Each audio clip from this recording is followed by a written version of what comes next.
Hello friends, യൂട്യൂബിൽ ഇങ്ങനെ ഒരു ഡൗട്ട് ഒട്ടുമിക്ക ക്രിയേറ്റേഴ്സിനുമുണ്ട്. അതായത് യൂട്യൂബിൽ എങ്ങനെ വീഡിയോ അപ്ലോഡ് ചെയ്താലാണ് നമുക്ക് കൂടുതൽ വ്യൂസ് എല്ലാം ലഭിക്കുക. ഇപ്പോൾ യൂട്യൂബ് ആപ്ലിക്കേഷൻ യൂസ് ചെയ്ത് അപ്ലോഡ് ചെയ്താലാണോ, അല്ലെങ്കിൽ യൂട്യൂബ് സ്റ്റുഡിയോ യൂസ് ചെയ്ത് അപ്ലോഡ് ചെയ്താലാണോ, ഇനി ക്രോം ബ്രൗസറിൽ പോയി ഡെസ്ക്ടോപ്പ് മോഡിൽ വീഡിയോ അപ്ലോഡ് ചെയ്താലാണോ കൂടുതൽ വ്യൂസ് എല്ലാം ലഭിക്കുക, അല്ലെങ്കിൽ നമ്മൾ ഡെസ്ക്ടോപ്പ് യൂസ് ചെയ്തെല്ലാം വീഡിയോ അപ്ലോഡ് ചെയ്താൽ ഏത് തരത്തിൽ ചെയ്താലാണ് നമുക്ക് കൂടുതൽ വ്യൂസ് എല്ലാം ലഭിക്കുക എന്നെല്ലാം ഒട്ടുമിക്ക പേരും സാധാരണയായി ചോദിക്കുന്ന ഒരു കാര്യമാണ്. അതിനാൽ തന്നെ ഇന്നത്തെ വീഡിയോയിൽ നമ്മൾ ഇതിനെക്കുറിച്ചെല്ലാമാണ് നോക്കുന്നത്. അപ്പോൾ നമ്മൾ ശ്രദ്ധിക്കേണ്ടതായ ഒരു കാര്യമെന്ന് പറയുന്നത്, നമ്മൾ വീഡിയോ അപ്ലോഡ് ചെയ്യുമ്പോൾ നമ്മൾ യൂസ് ചെയ്തിരിക്കുന്ന ടൈറ്റിൽ, അതുപോലെ നമ്മുടെ വീഡിയോയുടെ ഡിസ്ക്രിപ്ഷൻ, തംബ്നെയിൽ ഇതെല്ലാം തന്നെ നല്ലതാണെങ്കിൽ നിങ്ങൾ ഏതൊരു ആപ്ലിക്കേഷൻ യൂസ് ചെയ്ത്, അതായത് YT സ്റ്റുഡിയോ അല്ലെങ്കിൽ യൂട്യൂബ് ആപ്ലിക്കേഷൻ, ഇനി അതുമല്ലെങ്കിൽ നിങ്ങൾക്ക് ക്രോം ബ്രൗസർ എല്ലാം യൂസ് ചെയ്ത് വീഡിയോ അപ്ലോഡ് ചെയ്താലും അതിലേക്ക് നല്ല വ്യൂസ് എല്ലാം വരും.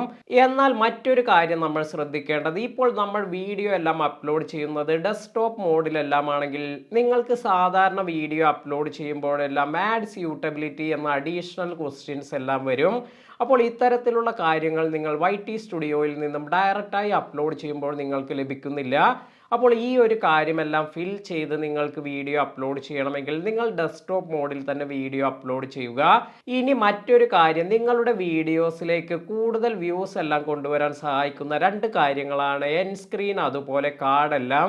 അപ്പോൾ ഈ രണ്ട് കാര്യങ്ങളും നിങ്ങൾക്ക് കൊടുക്കണമെങ്കിൽ ഇതുപോലെ നിങ്ങൾ ഡെസ്ക്ടോപ്പ് മോഡിൽ വീഡിയോ അപ്ലോഡ് ചെയ്യുമ്പോഴാണ് നിങ്ങൾക്ക് ഈ ഒരു ഓപ്ഷൻ എല്ലാം ലഭിക്കുക.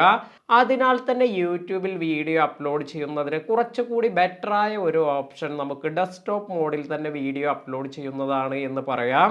എങ്കിൽ കൂടി നിങ്ങൾക്ക് ഇനി നിങ്ങൾ ആപ്ലിക്കേഷൻ എല്ലാം വെച്ചാണ് നിങ്ങൾ യൂട്യൂബിലേക്ക് വീഡിയോ എല്ലാം അപ്ലോഡ് ചെയ്യുന്നത് എങ്കിൽ നിങ്ങൾ ആദ്യം ഇത് അൺലിസ്റ്റഡ് ആയി അപ്ലോഡ് ചെയ്തതിന് ശേഷം അതിനുശേഷം നിങ്ങൾ നിങ്ങളുടെ വീഡിയോ ഡെസ്ക്ടോപ്പ് മോഡിൽ പോയി എഡിറ്റ് ചെയ്ത് ഇങ്ങനെ നിങ്ങൾക്ക് എൻ സ്ക്രീൻ, അതുപോലെ കാർഡ് എല്ലാം കൊടുക്കാൻ സാധിക്കും.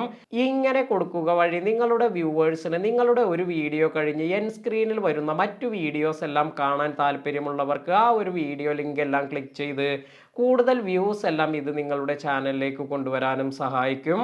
അപ്പോൾ ഇന്നത്തെ ഈ വീഡിയോ നിങ്ങൾക്ക് എല്ലാവർക്കും ഉപകാരപ്പെട്ടു എന്ന് കരുതുന്നു. വീഡിയോ ഇഷ്ടമായെങ്കിൽ ലൈക്ക് ചെയ്യാനും മറ്റുള്ളവർക്ക് ഷെയർ ചെയ്ത് കൊടുക്കാനും മറക്കാതിരിക്കുക. പുതിയ അറിവുകളുമായി മറ്റൊരു വീഡിയോയിൽ കാണാം. താങ്ക്